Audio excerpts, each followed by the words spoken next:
ស្វាគមន៍បងប្អូនមកកាន់វីដេអូសម្រាប់អត្ថបទព័ត៌មានបាទនៅក្នុងវីដេអូនេះយើងមានអត្ថបទព័ត៌មានមួយដែលមានចំណងជើងថា UN urges saved return of border displaced អង្គការសហប្រជាជាតិដែលហៅកាត់ថា UN បានជំរុញឲ្យប្រជាពលរដ្ឋដែលរស់នៅតាមបណ្ដោយព្រំដែនដែលបានភៀសសឹកនោះត្រឡប់ទៅកាន់លំនៅឋានដោយភ្នំពេញ 4th August 2026 Cambodia and the UN Special Reporter on the situation of human rights in Cambodia reaffirmed their commitment to maintaining constructive dialogue and strengthening technical cooperation following the reporter's first official mission to the country បាទបងប្អូនយើងមកសិក្សាពាក្យកន្លឹះក្នុងនេះមានពាក្យ situation យើងប្រែថាស្ថានភាព commitment ការបដិញ្ញាចិត្ត maintaining រក្សា constructive ដែលជាប្រយោជន៍ឬក៏ដែលជាផ្លែផ្កា strengthening យើងប្រែថាពង្រឹង cooperation កិច្ចសហប្រតិបត្តិការ mission យើងប្រែថាបេសកកម្មអូខេភ្នំពេញកាលពីថ្ងៃទី4ខែសីហាឆ្នាំ2026ប្រទេសកម្ពុជារួមនឹងអ្នកនាំពាក្យពិសេសប្រចាំអង្គការសហប្រជាជាតិដែលហៅកាត់ថា UN បានបង្ហាញអំពីស្ថានភាពនៃសិទ្ធិមនុស្សនៅក្នុងប្រទេសកម្ពុជា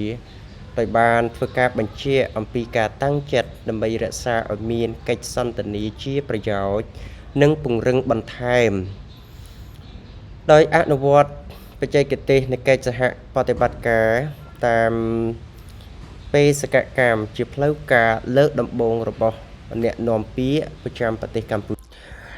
Permanent Secretary of State Ethiopia met with UN Special Reporter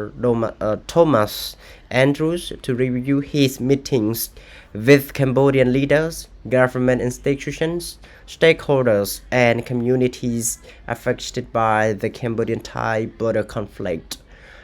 អូខេក្នុងនេះយើងមានពាក្យកន្លឹះ Permanent Secretary of State យើងប្រែថាអនុរដ្ឋលេខាធិការអចិន្ត្រៃយ៍ប្រចាំប្រទេស Review យើងប្រែថាសិលឬក៏ត្រួតពិនិត្យឡើងវិញ Institution យើងប្រែថាស្ថាប័ន Stakeholder យើងប្រែថាម្ចាស់ភាគហ៊ុន Community យើងប្រែថាសហគមន៍ Affect យើងប្រែថារងអត្តពលអូខេអនុរដ្ឋលេខាធិការអចិន្ត្រៃយ៍ប្រចាំប្រទេសជំទាវអេតសូភីបានជួបជាមួយនឹងលោក Thomas Andrew ដែលជាអ្នករាយការណ៍ពិសេសប្រចាំអង្គការសហប្រជាជាតិដើម្បីត្រួតពិនិត្យនៅកិច្ចប្រជុំនានារបស់លោកជាមួយនឹងថ្នាក់ដឹកនាំកម្ពុជាស្ថាប័នរាជរដ្ឋាភិបាលម្ចាស់ភាគហ៊ុនរួមនឹងសហគមន៍នានាដែលទទួលរងអត្តពលដោយចំនួនព្រំដែនកម្ពុជាថៃ Cambodia highlighted its progress since achieving full peace in 1998 and reaffirmed its commitment to protecting civil, political, economic, social, and cultural rights. Officials also noted the country's long-standing cooperation with the UN human rights system. អូខេក្នុងនេះយើងមានពាក្យកន្លឹះមួយចំនួនទៀតដូចជាពាក្យ highlight យើងប្រែថាគូសបញ្ជាក់ progress យើងប្រែថាដំណើរការ achieving សមិទ្ធផល protecting យើងប្រែថាការពារ economic យើងប្រែថាសេដ្ឋកិច្ចដល់ឡែកពាក្យ note យើងប្រែថាកត់សម្គាល់ long standing យើងប្រែថារយៈពេលវែងអូខេកម្ពុជាបានគូសបញ្ជាក់អំពីដំណើរការរបស់ខ្លួនចាប់តាំងពីទទួលបានសន្តិភាពពេញលេញតាំងពីឆ្នាំ1998ហើយក៏បានធ្វើការបញ្ជាក់អំពីការបដិញ្ញាចិត្តក្នុងការពារជនស៊ីវិលអ្នកនយោបាយសេដ្ឋកិច្ចរួមនឹងសិទ្ធិសេរីភាពសង្គមនិងវប្បធម៌មន្ត្រី រដ្ឋាភិបាលក៏បានធ្វើការបញ្ជា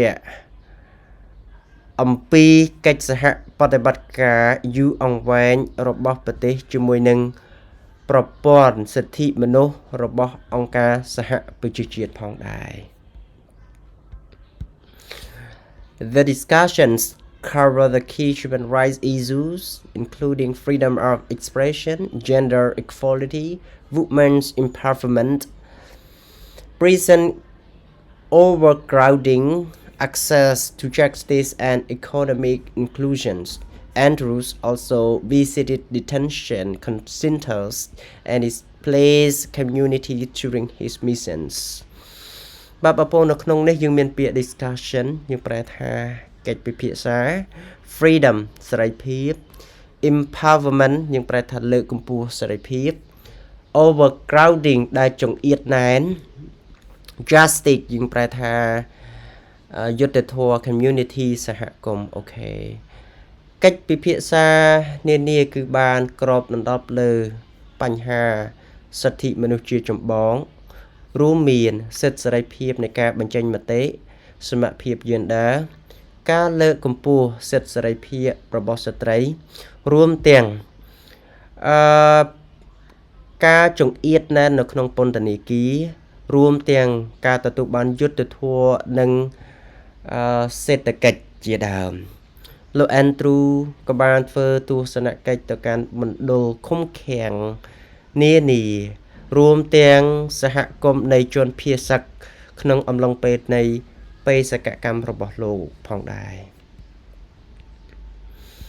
Andrew welcomed Cambodia's cooperation encourage continued progress on remaining challenges and expressed hope that displaced border residents could safely return home. Both sides agreed to continue open dialogue and strengthen cooperation to advance human rights in Cambodia. អូខេបងប្អូននៅក្នុង slide នេះយើងមានពាក្យ encourage យើងប្រែថាលើកទឹកចិត្តក៏លើកស្ទួយ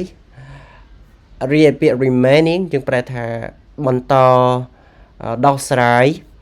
express យើងប្រែថាបង្ហាញ residents យើងប្រែថាប្រជាពលរដ្ឋ agree យល់ស្រប cooperation យើងប្រែថាកិច្ចសហប្រតិបត្តិការអូខេលោក Andrew បានធ្វើការស្វាគមន៍កិច្ចសហប្រតិបត្តិការរបស់រាជរដ្ឋាភិបាលកម្ពុជាដោយបានជំរុញឲ្យបន្តដំណើរការដោះស្រាយនៅបញ្ហាប្រឈមនានាហើយក៏បានបង្ហាញក្តីសង្ឃឹមថាជនភៀសសឹកដែលរស់នៅតាមបណ្ដោយព្រំដែនអាចត្រឡប់ទៅកាន់លំនៅឋានរបស់ខ្លួនដោយសុវត្ថិភាពហើយភាគីទាំងសងខាងក៏បានយល់ព្រមបន្តបើកទ្វារនៅកិច្ចសន្ទនាដើម្បីពង្រឹងនៅកិច្ចសហប្រតិបត្តិការដើម្បីធ្វើឲ្យរីកចម្រើននៅសិទ្ធិសេរីភាពនៅក្នុងប្រទេសកម្ពុជាបាទអរគុណច្រើនបងប្អូនដែលបានតាមដានវីដេអូសម្រាប់អត្ថបទព័ត៌មានយើងនឹងជួបគ្នាវីដេអូក្រោយៗទៀតបាយបាយ